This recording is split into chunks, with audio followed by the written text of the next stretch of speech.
नमस्कार। मुद्दा तो है मैं आपका स्वागत है। मैं हूं आपके साथ ब्रजेश चौक से।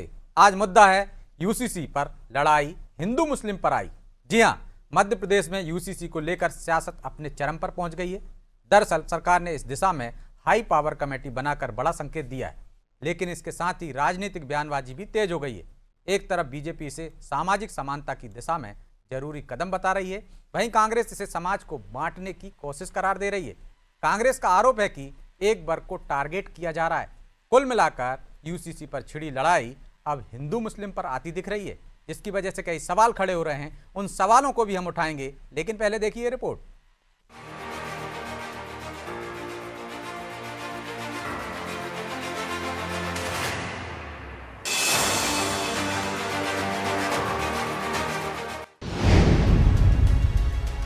एमपी में लागू होगा यूसीसी। सरकार ने बनाई हाई पावर कमेटी। मोदी सरकार के अहम एजेंडे में शामिल यूनिफॉर्म सिविल कोड यानी यूसीसी अब मध्य प्रदेश में भी लागू होगा। मोहन सरकार ने इसे लेकर एक हाई पावर कमेटी बना दी है, जो 60 दिन में रिपोर्ट सौंपेगी। लेकिन जैसे ही इस कमेटी का ऐलान हुआ, यूसीसी को लेकर सियासी पारा फिर चढ़ गया। कांग्रेस इसे समाज को बांटने की राजनीति बता रही है। कांग्रेस का कहना है कि यूसीसी का इस्तेमाल एक खास वर्ग को टारगेट करने के लिए किया जा रहा है। अगर बीजेपी सही मायने में यूसीसी लागू करना चाहती है तो शिक्षा में समान अधिकार लागू करे, जैसे कि मनमोहन सिंह के समय हुआ था। कांग्रेस ने तो आरोप लगाए कि मुस्लिम समाज को उकसाने के लिए इस मुद्दे का इस्तेमाल करते हैं, ताकि समाज में टकराव हो। समान अधिकार वहां की बात करते हैं जहां एक वर्ग को उकसाने के लिए एक अपने राजनीतिक अधिकारों का औजार के रूप में इस्तेमाल बीजेपी करती है, ताकि दूसरे वर्ग पर उसकी प्रतिक्रिया हो और देश के लोग भूख, गरीबी, अज्ञान, अशिक्षा, महंगाई, बेरोजगार जैसे, किसानों के एमएसपी जैसे मूलभूत मुद्दों को देश की जनता भूल जाए और पूरा ध्यान दूसरी तरफ चला जाए। रिलीजियस जो बाउंडेशन है उसको कैसे बांध सकते हो आप? जो आर्टिकल में हमको दिया हुआ है, जो कॉन्स्टिट्यूशन में दिया हुआ है, कॉमन सिविल लाना है या यूजीसी की बात करते हो आप, तो बात सीधी है कि हमारे रिलीजियस जो बाउंडेशन है उसको अगर आप नहीं तोड़ते तो हमें कोई दिक्कत नहीं। और अगर रिलीजियस में प्रॉब्लम है तो मुस्लिम्स को ही नहीं, सभी को रहेगी। कॉन्स्टिट्यूशन में जो राइट्स हैं, अगर उसको तोड़ने का साहस करेंगे, उसको बदलने का दुस्साहस करेंगे तो अच्छा नहीं होगा। इधर बीजेपी इस पूरे मुद्दे को जनसंख्या नियंत्रण और समान अधिकारों से जोड़ रही है। हुजूर से विधायक रामेश्वर शर्मा ने कहा कि अलग अलग कानून और परंपराएं देश में असंतुलन पैदा करती हैं। जनसंख्या विस्फोट को रोकने के लिए यूसीसी जरूरी है, क्योंकि एक वर्ग 5 शादियां करता है और 25 बच्चे। उन्होंने अपील की है कि इसमें मुस्लिम समाज के पढ़े लिखे लोगों को आगे आकर सहयोग करना चाहिए, ताकि सबके लिए एक समान कानून बन सके। तो हिंदुस्तान में ये कौन सा नियम है कि एक कौम के लोग 5 बीवी 25 बच्चे पैदा कर रहे हैं और एक व्यक्ति एक ही शादी करके 2 बच्चे पैदा कर रहा है? तो ये कहीं ना कहीं एक तरह से जनसंख्या का भी एक तरह से विस्फोट हो जाएगा, और इस विस्फोट को रोकने के लिए सामान्य नागरिक कानून की लागू करने की आवश्यकता है। और इसलिए अगर पढ़े लिखे मुसलमानों को भी नौकरी चाहिए, और इसलिए जरूरी है कि भैया सब लोग मिलकर। कुल मिलाकर यूसीसी का मुद्दा अब सिर्फ कानून तक सीमित नहीं रहा, बल्कि इसमें जनसंख्या, धर्म और सामाजिक संतुलन जैसे संवेदनशील पहलू भी जुड़ गए हैं। कांग्रेस इसे मुस्लिम समुदाय को लेकर राजनीतिक ध्रुवीकरण बता रही है, जबकि बीजेपी इसे समानता और जनसंख्या नियंत्रण की दिशा में जरूरी कदम मान रही है। अब सवाल यही है, क्या समान नागरिक संहिता सच में देश में एकरूपता और संतुलन लाएगी, या फिर ये मुद्दा आने वाले चुनाव में धर्म और जनसंख्या के नाम पर और बड़ी सियासत का केंद्र बनेगा? फिलहाल मध्य प्रदेश में यूसीसी लागू करने के लिए सरकार ने कदम बढ़ा दिए हैं, लिहाजा इस पर सियासी बयानबाजी और तेज होती दिखेगी। ब्यूरो रिपोर्ट, अनादि टीवी।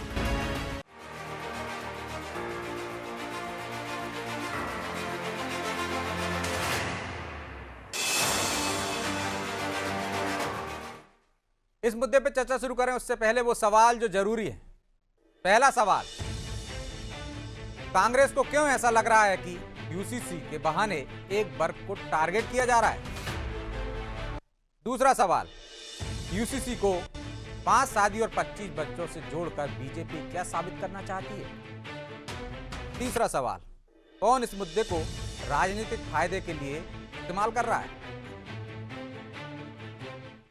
चलिए इन सवालों के साथ इस मुद्दे पर चर्चा शुरू करते हैं। चर्चा में हमारे साथ मौजूद हैं बीजेपी प्रवक्ता अजय धवले, कांग्रेस नेता स्वराज सिंह बघेल और वरिष्ठ पत्रकार आलोक एम इंदौरिया। आप तीनों का बहुत बहुत स्वागत है। और बघेल साहब, शुरुआत आपसे ही करते हैं।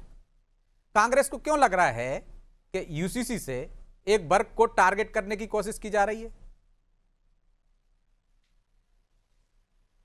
देखिए, कांग्रेस को ये बात आप अगर बीजेपी के किसी भी राज्य में देखें तो हमेशा यूसीसी का जो मुद्दा है वो पोलराइजेशन के लिए यूज किया जाता है। आप देखें तो जब भी किसी राज्य का चुनाव आने वाला होता है तो उससे पहले इस तरीके की बातें उठाई जाती हैं बीजेपी के द्वारा। और मैं इसके अलावा एक पॉइंट और रखना चाहूंगा कि ये इस तरीके का मुद्दा इस बार सिर्फ इनके इससे दो चीजें साधना चाहते हैं। एक तो इससे ये ध्रुवीकरण कराना चाहते हैं, नंबर 1। दूसरी चीज अगर आप देखें तो बीजेपी और आरएसएस के बीच में भी आज की डेट में बहुत सारी ऐसी बातें हैं जिसमें डिसएग्रीमेंट चल रहे हैं। जब से मैं तो अभी उनमें क्या चल रहा है, मेरा सीधा सवाल है कि आप उसमें विरोध में हैं क्या? यूसीसी नहीं लागू होना चाहिए क्या? आपकी बात आ गई ना, ध्रुवीकरण करना चाहते हैं। अगर आप ये बात पूछेंगे मुझसे, अगर ये आपका सवाल पूछेंगे कि यूसीसी लागू होना चाहिए कि नहीं, तो उससे पहले मैं आपको संविधान में जो आर्टिकल 44 है उस पर ले जाना चाहूंगा। और उसमें आप देखिए कि उसकी शब्दावली क्या कहती है, ये बहुत महत्वपूर्ण है। उसकी शब्दावली कहती है आर्टिकल 44 की, the state shall secure for its citizens a uniform civil code throughout the territory of India.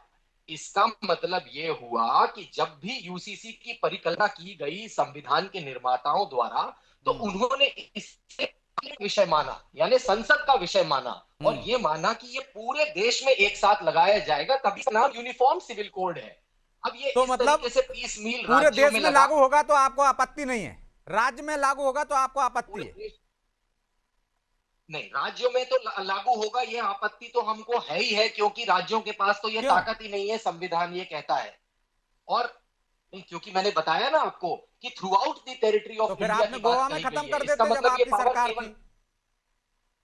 बहुत अच्छा आपने सवाल किया, मुझे इसका जवाब जल्दी से देने दीजिए कि गोवा में जो यूनिफॉर्म सिविल कोड की ये बातें करते हैं बीजेपी वाले और इसका एक प्रोपेगेंडा रचाया जा रहा है, तो मैं उसका एक छोटा सा आपको एक अंश बता देता हूं उस यूनिफॉर्म सिविल कोड का, और उसके बाद आप खुद ही गेस कर लीजिएगा कि ये यूनिफॉर्म सिविल कोड है या नहीं। गोवा का जो सिविल कोड है वो ये कहता है कि अगर कोई हिंदू महिला की 25 साल की उम्र तक कोई बच्चा ना हो, या फिर 30 साल की उम्र तक उसका कोई बेटा ना हो, मतलब सन प्रेफरेंस, बेटा ना हो, तो ऐसी महिला का पति दूसरी शादी यानी बाईगैमी यानी कि 2 बीवियां रख सकता है। अब आप बताइए मुझे, क्या ये गोवा का कोड जो है वो आप ये चाहते हो गोवा वाला लागू हो जाए, उत्तराखंड वाला लागू ना हो? सीधी सीधी बात करिए ना, कि गोवा वाला लागू कर दीजिए, हमें आपत्ति नहीं है। देखिए, गोवा का जो सिविल कोड है वो लागू इसीलिए हुआ है क्योंकि वो पोर्चुगीज सिविल कोड से सीधे सीधे गोवा सिविल कोड बना दिया गया, वो कोई यूनिफॉर्म सिविल कोड नहीं है। आप सीधा जवाब दीजिए ना, घुमाइए मत, जो दर्शक समझ सके। आप कहिए कि गोवा वाला लागू कर दीजिए, हमें कोई आपत्ति नहीं है, बोलिए आप। नहीं, गोवा वाला क्यों लागू कर दीजिए? तो आप बता दीजिए कौन सा मॉडल लागू कर दीजिए। संविधान में ही तो यूसीसी का है ना प्रारूप कि लागू कर सकना चाहिए। और आप क्यों चाहते हो कि महिलाओं को अधिकार ना मिले, उनमें समानता का भाव ना आए, पैतृक संपत्ति में, 3 तलाक में? एक कानून क्यों नहीं? बघेल साहब,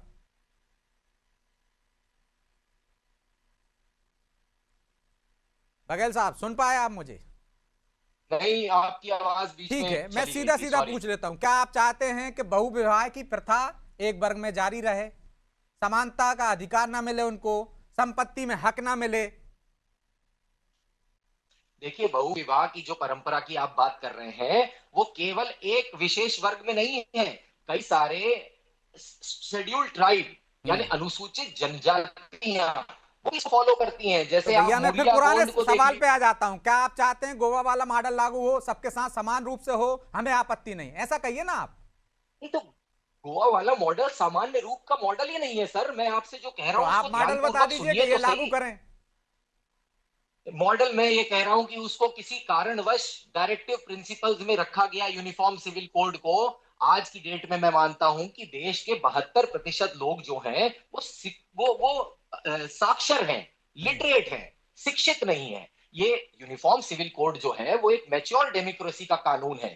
जब हमारे देश के लोग, हमारे सभी वर्गों के लोग इतने शिक्षा पा जाएंगे तो अपने आप ही समाज की तरफ से आपके पास यूनिफॉर्म सिविल कोड की डिमांड आ जाएगी। उसके लिए कोई जल्दबाजी करने की जरूरत नहीं अभी है। क्या आप और मान जो रहे हैं कि राज्य, देश के लोग अनपढ़ हैं, अभी भी असाक्षर हैं, आप ये मान रहे हैं? आप मेरी बात को गलत तरीके से परसीव कर रहे हैं। गलत मैंने तरीके बोला कि आपने देश कहा के जब लोग लोगों में समझ आ जाएगी, साक्षर जब हैं। शिक्षित हो जाएंगे। साक्षर, तब।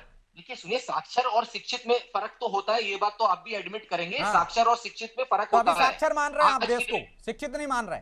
देश, ये तो डेटा ही कहता है कि 72% लोग साक्षर हैं। और आप जानते हैं भाई साहब, साक्षर की डेफिनेशन देश क्या देता है? जो 7 साल का व्यक्ति अगर अपना आप नाम उसमें किसी भी डेफिनेशन मत भाषा में जाइए, लिख मैं उस सकता है। मुद्दे पे नहीं हूं, बहुत ज्यादा समय चला जाएगा। मैं सीधा सीधा कि आप यस या नो, आप चाहते हैं यूसीसी लागू हो या नहीं चाहते हैं? हम महिलाओं को चाहते हैं समान कि अधिकार UCC मिले, अगर- ये नहीं चाहते हैं आप? हम चाहते हैं अगर यूसीसी लागू हो तो पहली बात वो संसद की तरफ से आना चाहिए, पूरे देश में आना चाहिए। और दूसरी बात हम ये तो मानते हैं संसद से कि आएगा अभी तो देश मान्य इसके लिए- होगा, राज्यों में लागू मैं नहीं। आपको कह ठीक है, आपकी मेरी बात पूरी आ गई, खत्म जवाब होने दीजिए। दीजिए, मेरी बात खत्म होने दीजिए। नहीं नहीं, आप बहुत लंबा देंगे तो थोड़ी नहीं है, तो यहाँ तो कम टाइम है ना भाई। अजय जी वो कह रहे हैं संसद से मैंने लागू अपनी हो, बात कह दी है। जो आर्टिकल 44 में जो प्रावधान है, राज्यों में क्यों लागू कर रहे हैं आप? देखिए ब्रजेश जी, मेरे कांग्रेस के प्रवक्ता साथी ने बहुत गोलमोल तरीके से एक कॉन्स्टिट्यूशनल प्रोविजन जो डीपीएसपी में है, directive principle of state policy में, हमारे संविधान निर्माताओं ने बहुत लॉन्ग और एक हम जिसको कहेंगे आर्टिकुलेटेड डिबेट के बाद में आर्टिकल 44 को इंसर्ट किया था। तब भी उनकी मंशा थी कि देश में एक यूनिफॉर्म सिविल होना चाहिए। आज जिसको हम समान नागरिक संहिता कहते हैं, उसके पीछे का उद्देश्य ये था कि जो मैरिज एंड डिवोर्स का विषय है, इनहेरिटेंस एंड सक्सेशन का विषय है, अडॉप्शन एंड गार्डियनशिप का विषय है और मेंटेनेंस का विषय है, क्या ये प्रत्येक धर्म के लिए अलग अलग रहेंगे? तो और इससे क्या समाज में विघटन आएगा? इसके ऊपर एक लॉन्ग डिबेट हुआ था। हमारे कॉन्स्टिट्यूशनल के जो मेकर्स थे, हमारे संविधान के निर्माताओं ने इसके ऊपर चर्चा की। लेकिन तत्कालीन देश की जो परिस्थितियां थी, तत्कालीन देश की जो इतने विस्तार में मत जाइए। समान अधिकार देना चाहते हैं आप, इसलिए ला रहे हैं क्या इसको? नहीं, देखिए ब्रजेश जी, भारतीय जनता पार्टी का जनसंघ से लेके भारतीय जनता पार्टी की स्थापना से लेके सारे आप मैनिफेस्टो और संकल्प पत्र उठाकर देख लीजिए। हम हमेशा से आर्टिकल 370 के एब्रोगेशन की बात करते थे, हम भव्य दिव्य राम मंदिर के निर्माण की बात करते थे, देख लिया ना? हम देश में यूनिफॉर्म सिविल कोड की आप बात भी करते उनकी तरह घुमा रहे हैं। नहीं, उसका कारण ये है ब्रजेश जी, वो देश में इसलिए लगना चाहिए कि आप देखेंगे कि एक धर्म को 4 पत्नियां रखने का अधिकार है। वहां पे आप इनहेरिटेंस के विषय देख लीजिए, अडॉप्शन के विषय देख लीजिए, डिवोर्स के विषय देख लीजिए। 3 तलाक का विषय भी जब आया था तो देश में कुप्रथा को हटाने के लिए जब केंद्र सरकार कानून बना रही थी, तब भी कांग्रेस और कांग्रेस के समर्थक जिन लोगों ने तुष्टीकरण की राजनीति को अपना सिर्फ एक चोला बना के रखा है, उन लोगों ने यही विषय उठाया था कि मुस्लिम समाज से आने दीजिए। लेकिन मुस्लिम समाज की बहनें आज उस विषय का समर्थन करती हैं। आपने कई बार जो वो कह रहे हैं ना कि आप एक वर्ग को टारगेट कर रहे हैं, आरोप लगा रहे हैं सीधा सीधा। वर्ग का विषय ही नहीं है, वर्ग का विषय ही नहीं है। आप देखिए, ये हमेशा से भ्रमित करने का प्रयास कांग्रेस करती है। नहीं, आप यहाँ कुछ कह रहे हैं, आपके नेता कुछ कह रहे हैं। अजय जी बीच में रोक रहा हूं। यदि आपके विधायक कहते हैं 5 बीवी 25 बच्चे, तो किसको टारगेट कर रहे हैं आप? देखिए, और तो जो वर्क करना है, जब कॉमन सिविल कोड इंप्लीमेंट हो जाएगा तो उसके लिए पॉपुलेशन के लिए कोई एक एक्ट ले आइए। में आएंगे। मुस्लिमों को टारगेट करना, ये अगर किसी कानून का उद्देश्य होता तो मुझे लगता है देश के संविधान निर्माताओं ने आर्टिकल 44 डालते हुए वो विषय विचार नहीं किया होगा।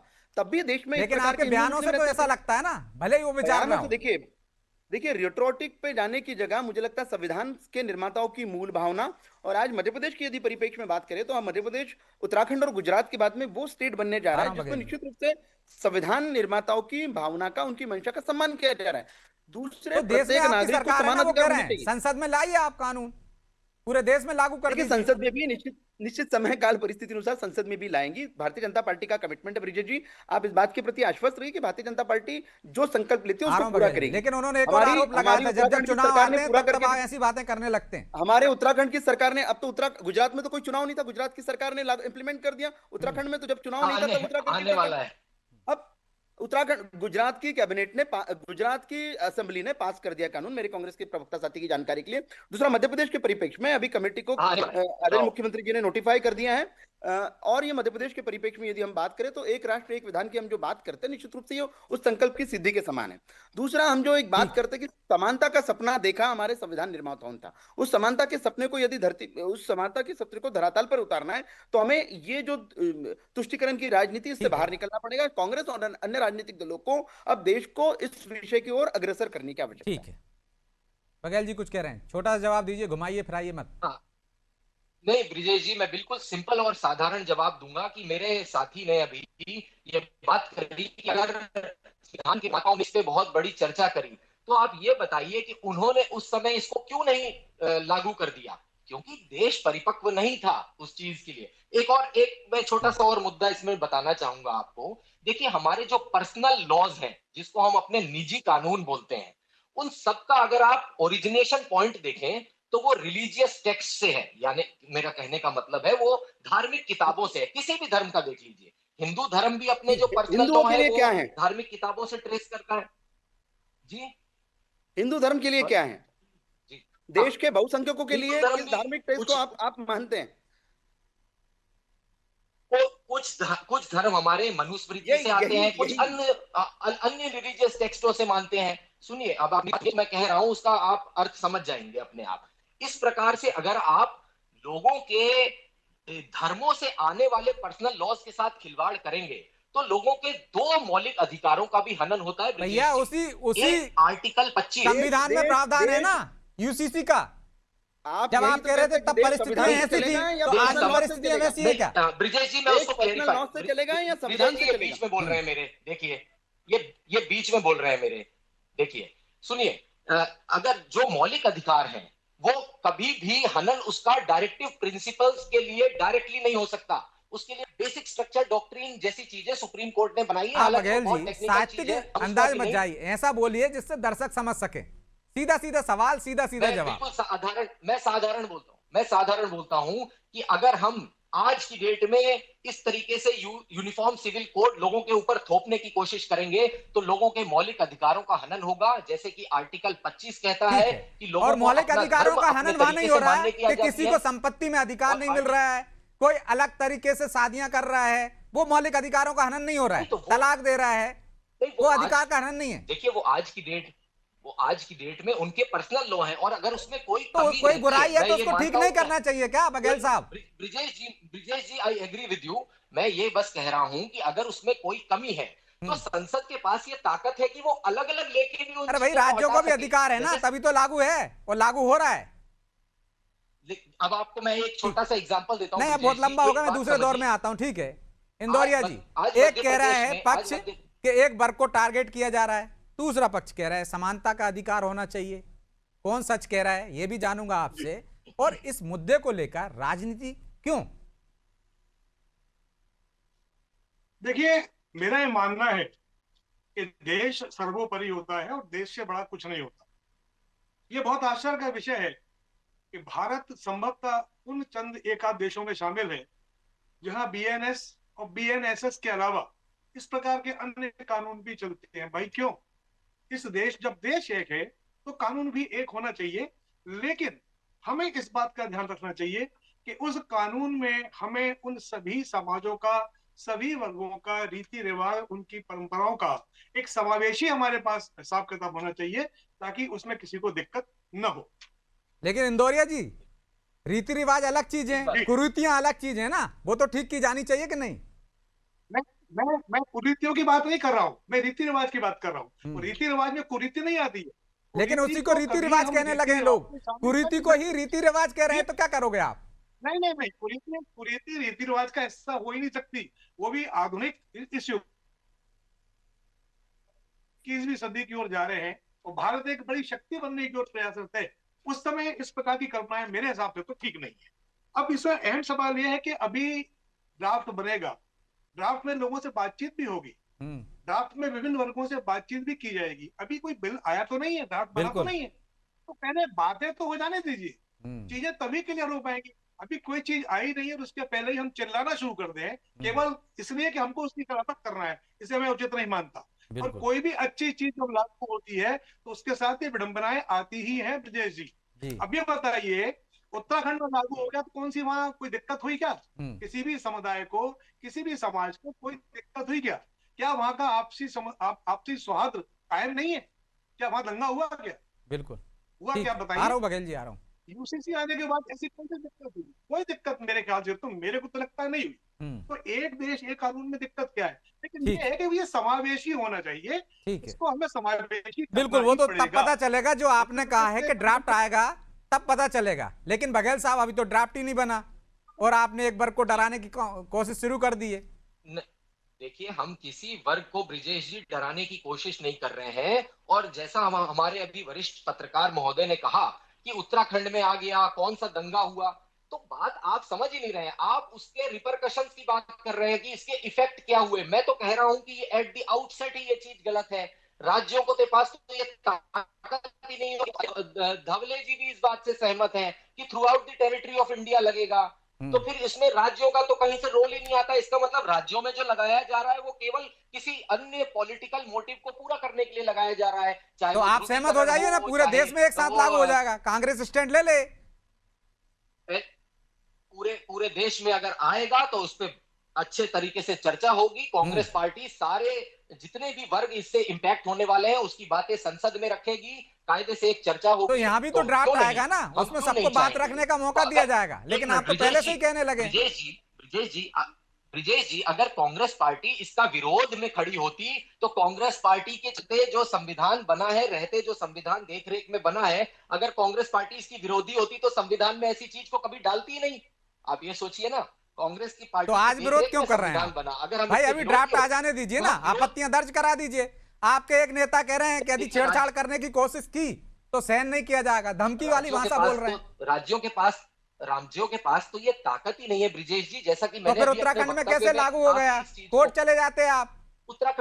उत्तराखंड में लागू हुआ है, कोर्ट में इसकी वो पेंडिंग है अभी अर्जी, हम्म। लेकिन उस पर कोई सुनवाई नहीं है। जिस तरीके से आप जानते हैं कि कई बार कोर्ट में भी ठीक। डिले की वजह से ऐसी चीजें लागू हो रही हैं देशों में। तो आपकी इसमें सरकार आएगी हम- तो उसको रद्द कर देंगे।